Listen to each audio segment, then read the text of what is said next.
Hi, I'm Leah Wheatholter, owner of Workman Forensics, and this is the Investigation Game Podcast. Welcome to the Investigation Game Podcast. I'm your host, Leah Wheatholter, CEO of Workman Forensics in Tulsa, Oklahoma. On today's episode, I'm joined by Michael F. D'Anaya. Michael works in Atlanta as the head of cyber risk at Expanse. Expanse is one of Forbes' 25 fastest growing venture-backed startups. He leads a team of skilled analysts who reduce the attack surface of large Fortune 500 companies and government agencies. Prior to Expanse, Michael worked for the FBI as a special agent, leading extensive investigations and overseeing countless arrests, search warrants, and dismantlement of cyber threat actor sets. He also serves on the board of advisors for an emerging cybersecurity startup, DevCon. Thank you for joining me today, Michael. Thanks for having me. I appreciate it. So today we're going to talk about cybersecurity, but before we get into that, I'd really love to talk about your experience at the FBI, and I'm sure that's like people just love talking about FBI experience. So was this something that you always wanted to do, or how did you end up there?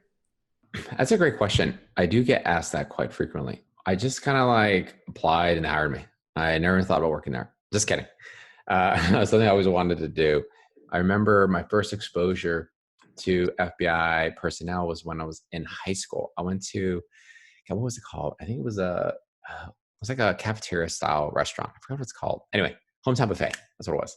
I was at Hometown Buffet and I'm sitting there and my friends and I had the brilliant idea that we're going to basically stay there lunch to dinner and just pay one time. So this was like our brilliant idea. This was high school. So at the time it was earth shattering.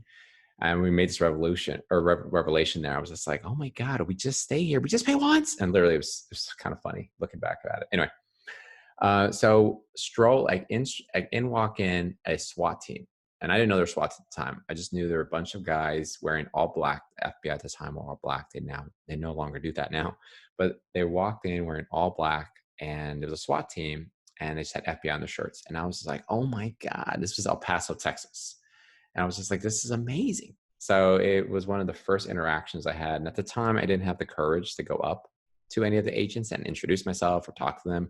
My friends and I just gawked in the background.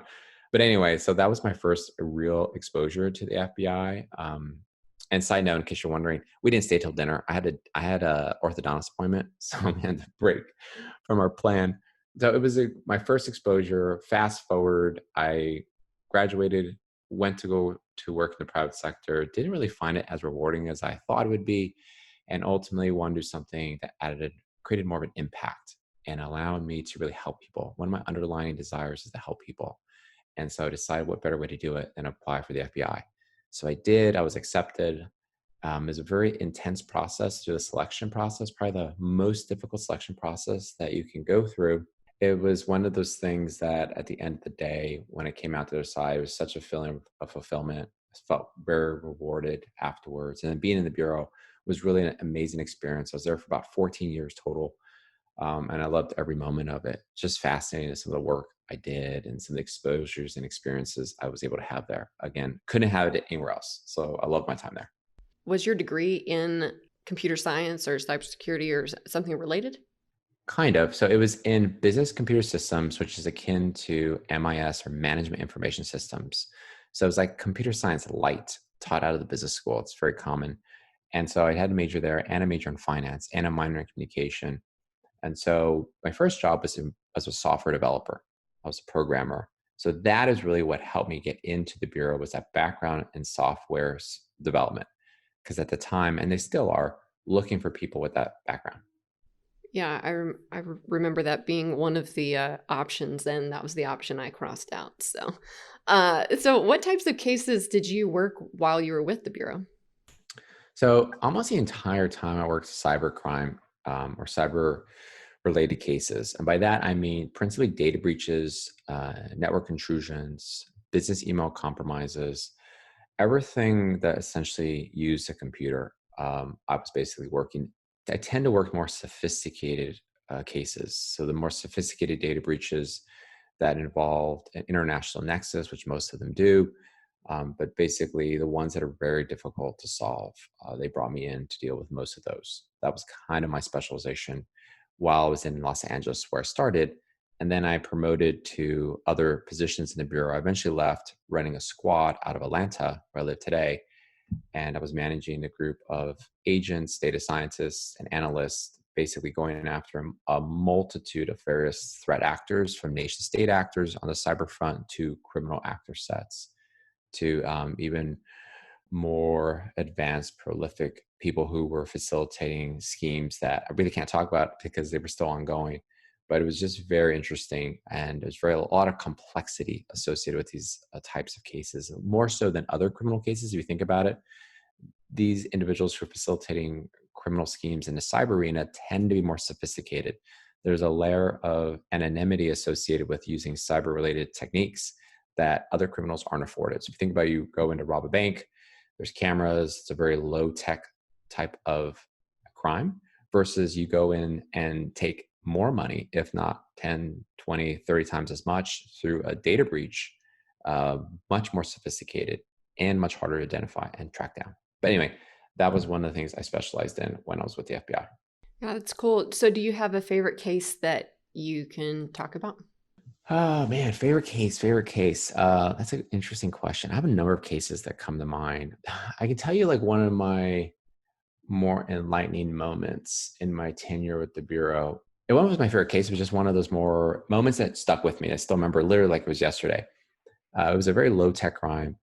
Basically, the person facilitating, we'll call her Brenda for this interview, she basically was doing check fraud. Essentially, what she did is she identified that there was an individual who had a large sum of money that she felt they wouldn't recognize it being stolen, and they didn't for a long period of time. So she took about $200,000 to $300,000. All she did was, when her husband asked her to deposit a check, she took that check, just simply took the check number or checked the routing number, the account number, and connected her credit card to it.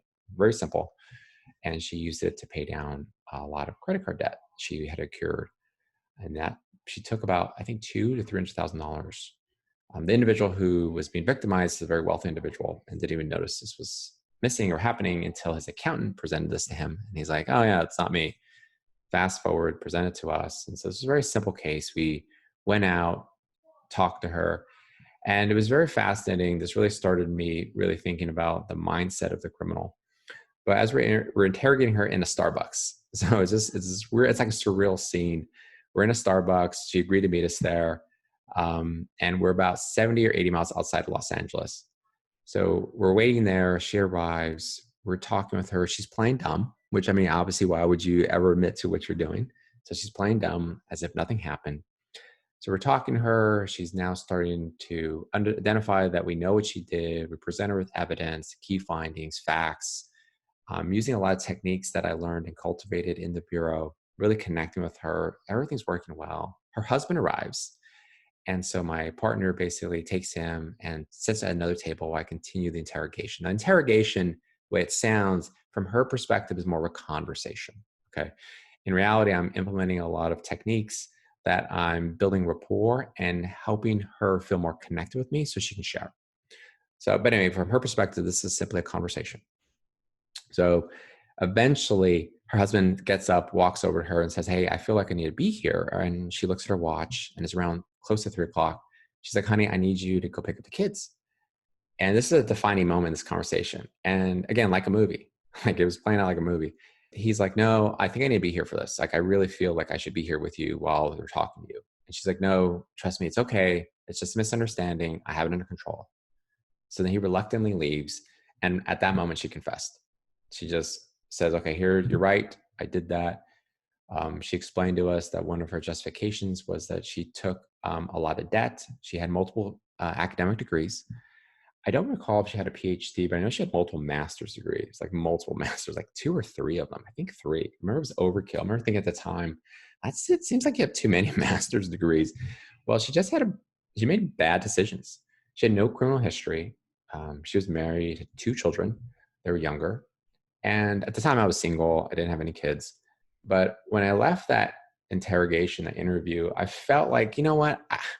She's not a criminal as you traditionally think of the term criminal. I think when we think of cyber criminal, we're thinking of someone who's in a dark lit or dimly lit room with a hoodie, or in their parents' basement, which, side note, I actually did identify a hacker in his parents' basement. It's another story. But she wasn't that. She was prototypical, or she wasn't prototypical. She was atypical.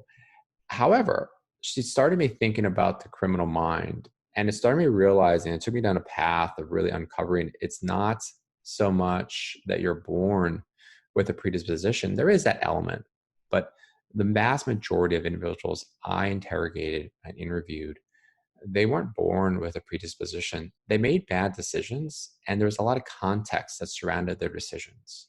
And it really started me thinking about how important context is to understanding why we do what we do. So anyway, so this wasn't the most interesting case, but it started me down this path. And because of it, I created a sort of thought process I termed the red light paradox. How do you define this paradox? So I'm glad you asked. So the red light paradox, basically, the best way to frame it is ask you, like, so Leah, would you run a red light? You want me to answer? No. Yes, I do, actually. It depends.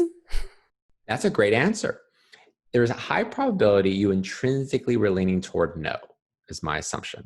Because you're in theory, most of us recognize having a traffic light is for a reason. We're sitting at intersection. There's a high probability you're thinking about it in terms of a daylight situation or daytime event, where you're sitting at a red light at 3 PM. You're like, okay, yeah, I should probably sit here because it makes sense logically. But if you change the context, if I asked you, would you run a red light at 3 a.m. in the morning? All of a sudden, everything changes. And so where in one environment you wouldn't do it, in the second environment, you would do it. Because at some point at 3 a.m., you're like, okay, well, I'm sitting here. I don't see any cars. I feel like I should be given a ticket for just being so dumb to sit here. So you're like, I'm running this red light. So that's the red light paradox in a nutshell. It simply is just looking at a situation where normally you would say, I would never do that. You change the context, and now you're faced with the same situation, but through a different lens. And now you're like, well, you know what? I think I will do it now. If you think about this now, Leo, you don't have to answer this one, but there's a high probability you and others have done things that were wrong. And if you think about it, when you do it the first time, you feel really guilt. But you do it the second, third, fourth, 100 times later, all of a sudden that guilt is no longer at play. It's because it becomes more normalized. And so that's kind of where it also becomes that concept of, or it gets back to that concept of context. So if you run a red light, go back to that one, you run a red light habitually over and over and over again. At some point, you're going to be like immune to it. It's not going to mean anything to you. A lot of people who I interrogated fell into this paradigm. They did it once, they felt tremendous guilt. They did it the second, third, fourth. By the 100th time, that guilt was eroded. They've already justified their actions, and contextually, they played it out in their mind where it was warranted, and they continue to do it. That was the vast majority of criminals I interviewed and interrogated fell into that type of thinking, where it was very contextual, more nuanced. And it's not something most people think about. Most people think it's very clear, black and white. Unfortunately, it really isn't when you deal with criminality.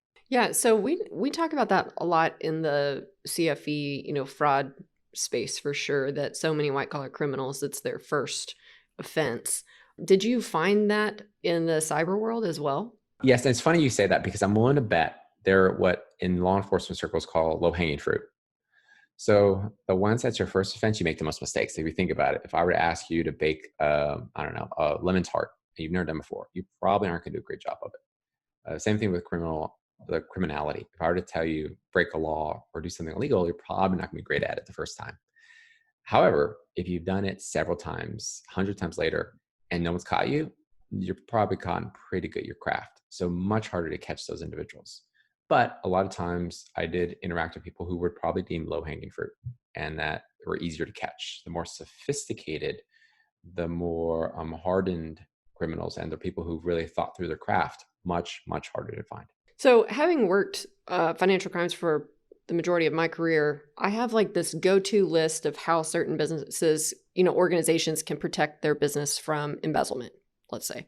And, there's a whole host of financial crimes, but like embezzlement is the most common that we work like as a private firm, just for our firm specifically. And even whenever I think back to the Bureau, like those were the most common crimes that came in. We didn't have a lot of pump and dump schemes or mortgage frauds. I mean, we had those too, but embezzlements were just so common. We'll be right back to this interview. Hey guys, what's up? It's Matt Christensen and Lindsay Ivy from Cybercraft. We're honored to be here and on your show. Lindsay, say hi. Hey, how's everyone doing? Lindsay's the brains behind all this. We got together two communities, the cybersecurity and the anti-fraud community, and said, let's put together one event and bring these two groups together that are fighting a shared adversary, and that is people who steal money or data or both. It's October 1st and 2nd.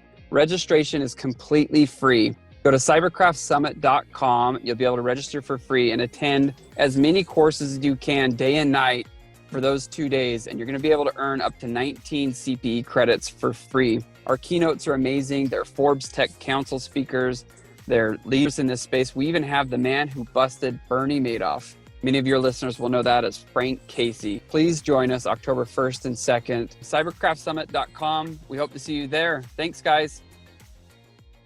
Welcome back to the podcast. What were the most common types of cyber cases that you worked at the Bureau or that you saw at the Bureau, and then even now in your current job?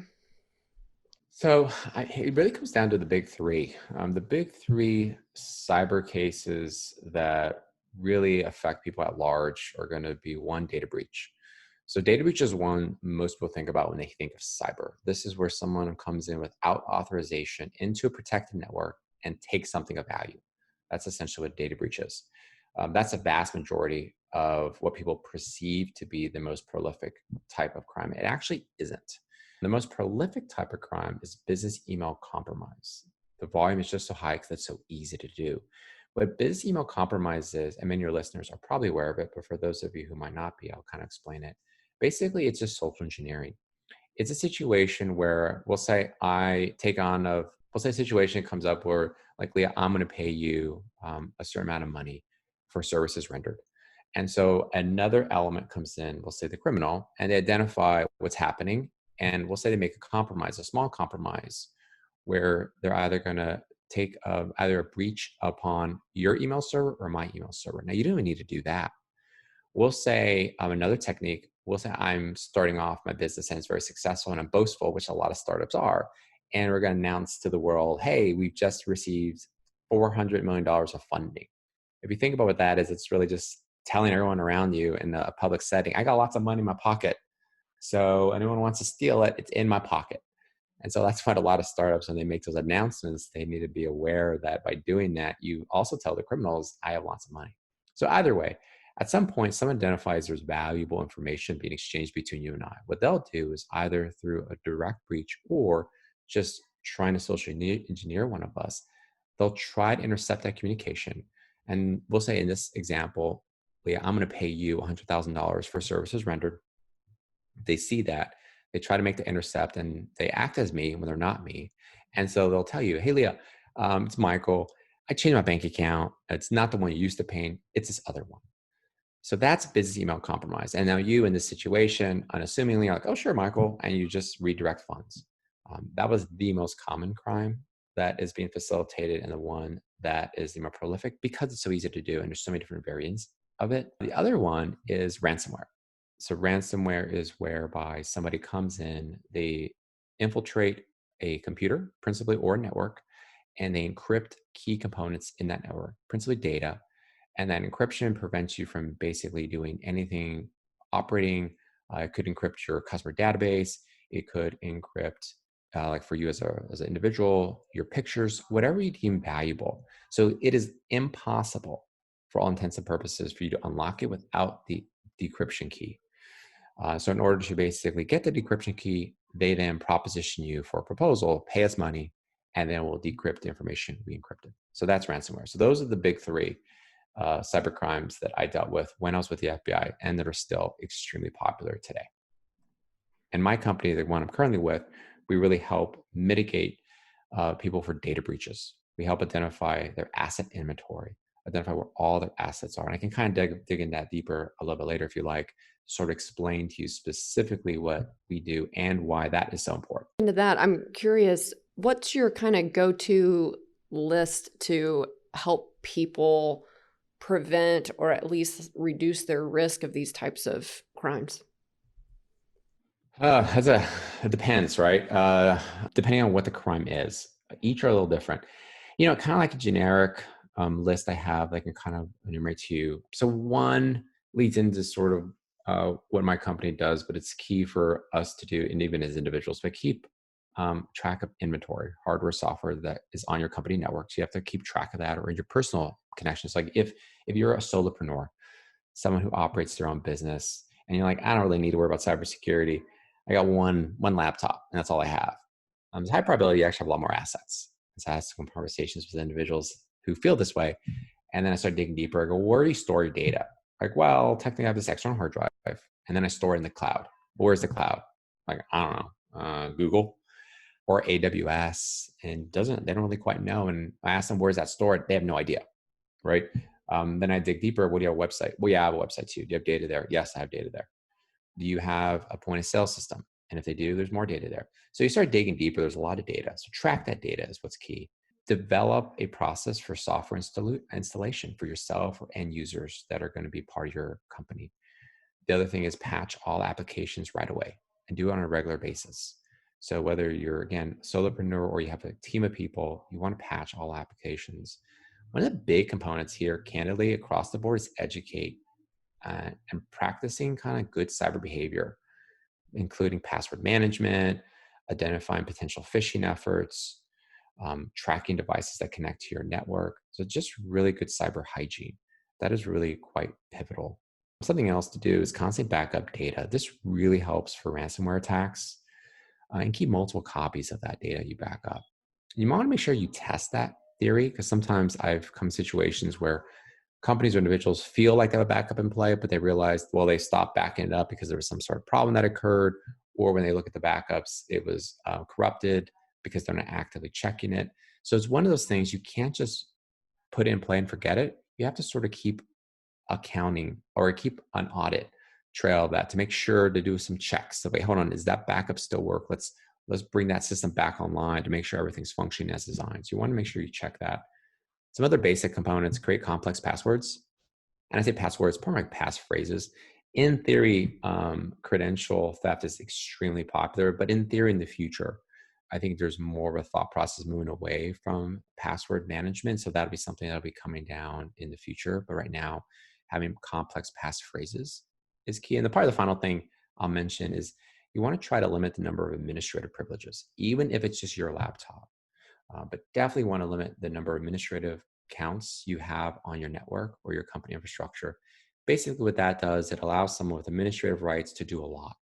And if I'm a hacker or somebody who has unauthorized access, if I gain access to administrative rights, I just really have the keys to the kingdom. So you really want to limit that, because you don't want to have multiple people with that access. So if you only have a finite number, it's easier to maintain and track. So in case something is out of hand or someone does compromise it or compromise a user, they don't compromise that administrator and they don't compromise that privilege. Or if they replicate it and you only have a finite number, you're like, well, hold on, we only have 2 administrator accounts. Why do we have another one in the system? There shouldn't be 3, there should be only 2. Again, indicators. But if you have everyone have a multitude of accounts and you're not tracking any of it, it's almost impossible to discern somebody on your network that shouldn't be there. That's a great list. And, even though we're talking about like data and technology and protecting those things, I mean, there's a lot of similarities between your list and even like a fraud risk assessment, because your employees are often the weakest link in these things. So if they have administrator passwords, I read a story not like a couple years ago that has stuck with me about, people social engineering bank employees to give them social security numbers and things like that. Like, this bank could have had all types of controls on different things, but an employee with that access was able to, compromise things for the entire bank. And so the education that you talked about and then limiting access, I mean, all great tips, really great.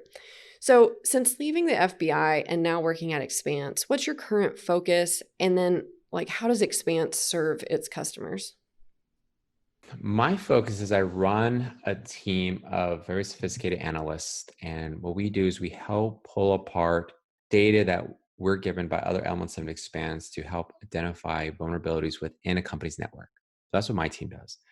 To go back a little bit, take a more macro perspective, what Expanse does, Expanse basically helps reduce a company's attack surface. And they do that by identifying all assets that that company might have. So if you think about a small operation, they don't have a lot of assets. So most of our companies are government or large corporations. So let's look at a hypothetical. So let's look at Best Buy. So Best Buy is not a customer of Expanse, but at Best Buy if you think about Best Buy, there's a massive number of assets they have across the globe. Computers, multiple systems, sitting in the cloud, sitting on-prem, just a multitude of assets. They've made a various number of acquisitions over the years. So there's a high probability it's very, very difficult for Best Buy to keep track of all that. And I know that because I know a former colleague of mine used to work for Best Buy. And he shared with me some of the trials and tribulations they had. But that is very, very onerous for a company to do, to know all of their assets. As I think of a company, how complex they can get. You have different business units that are doing their own thing, that are basically spinning up instances in the cloud, that are basically marketing wants to create buy new domains and to market a specific campaign. So to track all of that becomes extremely complex and cumbersome for companies, and most don't do it well. What Expanse does, we specialize in that. So as that network grows and continues to expand, Expanse tracks all of it as it grows. And so even when the IT team doesn't know about it, Expanse knows. And so then we can come back on a regular basis and let the people who we interact with say, hey, here's your new asset inventory as it has changed and evolved. That's our specialization. Gosh, I remember whenever I first started my practice, I had, 6 or 7 employees. And this was in the first year of business or something. And I remember that one guy, he was an intern and he left. And so I was getting his computer to give it to our IT consultant. And I noticed that he had downloaded all kinds of stuff on his computer. And I'm like, oh my gosh, and my background being from the bureau, everything was locked down all the time, right? And you had to lock your computer whenever you walked away from it. There were just different things. And that's when I really started realizing oh, I need controls on what my employees are doing. But then also what you're saying, tracking, if somebody says, hey, Leah, we need a flowchart program. Can I, I've researched this. Can I buy this? And I just say, oh yeah, sure. But then that's another software. And now information is being stored in this flowchart software, and just keeping track of that, even for our small shop, is so much. So that's a really cool service that y'all provide. I want to switch gears just towards the end of our time here. And you've traveled and spoken on cybersecurity topics. And I'm curious, what are some of your favorite topics to speak about? Oh, that's a good one. It's funny because you say I used to just do so many more speaking gigs. I miss it. I miss being on stage. If anyone listening is interested in seeing me, check out my YouTube channel. Just type in my name, Michael FD9. There's one event I have recorded. And so and Leah, you know this, in the bureau, they don't really allow you to record your presentations, but I give about 500. They're all one or more. They're all within the bureau. So almost none of them are recorded. So I have one actually, it was post bureau that I recorded so people can see me on stage, but I love it. So I miss traveling and actually giving a lot of conversations with people, or presentations, and having conversations after the presentation. But topics I like talking about, cybersecurity, clearly, is one of my key ones. The criminal mind. I've really started doing a little bit more work in that arena, trying to really piece together. I have a presentation where I talk about the 4 key observations I've made. I'm also starting to get more relevant content. A video I'm about to launch is about talking about TikTok and my thoughts on TikTok, specifically its connections with the Chinese government and what that means. And I think that most people who are in the US don't quite understand what that actually implies. And so I take time to explain it. So that's something I like chatting about. So relevant information. So those are just some things, the big 3, talking about explaining to people, data breaches, walking them through the intrusion life cycle, what that looks like, to help them understand vulnerabilities that exist. There's an exercise I really like to do where I'll take a team of individuals and show them a series of homes and ask them to be a burglar with me. And so we collectively work together and we act as if we're burglars and breaking into these 4 distinct homes. And I take that, so it's actually a really fun exercise. But those of you listening who like have their homes broken into, it can be kind of sensitive. You're like, God, I had that happen to me. But generally speaking, people who participate in this activity really enjoy it, but it gets them in the right mindset, because essentially a hacker is going to take that same perspective, but on your network or on your computer. It's a digital world versus the physical world, but the same process goes into play. So walking them through that process, because at the end of that conversation, I then transition to network security and draw that comparison between breaking into a home. It's akin to breaking into a network. Anyway, I can go on and on, by the way, Leah. So I'll stop there, but those give you some ideas of things I like to chat about. Okay, so you did mention your YouTube channel, and we'll put it in the show notes, but this TikTok video, like I'm subscribed to your channel. Are you going to put this out on your channel? The TikTok. Oh, yes. The final edits are taking place, I think, today. I have my video guy tweaking some things. By the time this show airs, it should be available. And then you can watch. It's really interesting. I love to get people's feedback on it, because I do present something that, again, Leah, when you see it, you'll be like, okay, yeah, I get it. But I bet the vast majority of people don't quite understand that connection with the Chinese government and what that could mean to the data that we're providing. Anyway. Time to like jump off into this deep end, but we actually at our office have had conversations about TikTok and concerns and just different things with that. And then we also just seem to notice whenever things are connected with China, like that seems to be a common topic that pops up here too. So whenever I see that video go live, I'm going to share it around the office. An idea for you, Leah, but it's literally, because the video is about 14 minutes long, but to literally just play it and then have a conversation afterwards and just discussion, because it'd be a good point for people to be like, well, what are your thoughts? And just literally have a discussion about it, and to help and sort of have people share thoughts and feelings, and like, oh, I don't like that, I agree with that, or that's something that's interesting, or I don't think that's a concern of mine. Anyway, I think there's a lot of opportunities there. Yeah. Okay. We're going to do that. I'm going to schedule that in. Because that really has come up lately. So, okay, you and I were both invited to speak at the Cybercraft Summit, and we'll put a link to the registration in the show notes as well. But this is a free CPE training event focused on cybercraft security and anti-fraud.